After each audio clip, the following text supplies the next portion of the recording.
Hello, hello mga mi! Welcome to my mini vlog! Halina't samahan nyo kami sa aming linis bahay operation sa aming bagong bahay dito sa Batangas. Mga alas 2 o alas 3 ng hapon nang makarating kami dito sa Batangas from Laguna. Kaya late na rin kaming kakain ng lunch. Hi guys, let's eat first.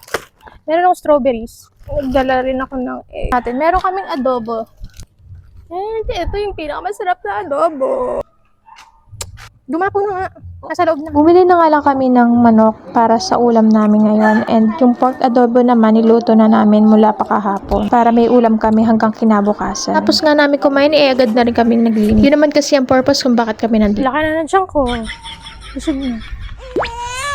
It's time to papahinga lang tayong konti. Tapos, linis na tayo. Ito kami ngayon sa aming bagong bahay. And paglilinis kami dahil sobrang kalat. Hindi pa rin natatapos din gawin to kasi sobrang kamahal magpagawa talaga ng bahay. Yung kung ano lang muna yung natapos, yun dun lang muna tayo.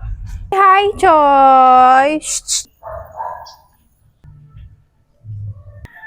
Linis muna ako. Napapaisip na nga ako kung paano ko ito sisimulan dahil sobrang kalat talaga.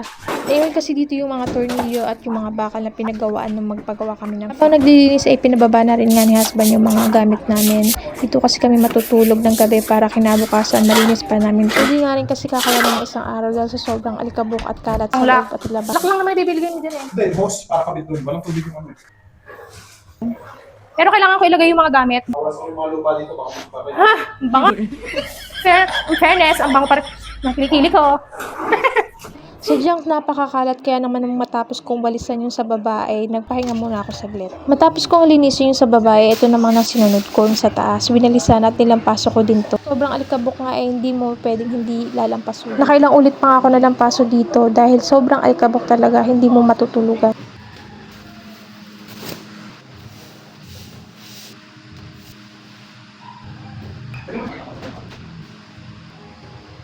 Pagoda! Sinday, latag na kami doon. Kami matutulog ngayong gabi. Kain po tayo. Strawberry. Inabot na nga kami ng gabi sa paglilinis kaya naman nung matapos kaya naligo at saka kami kumain dito sa may labas. Adobo pa rin hanggang ngayon. Pwede natin yan. Ano siya now?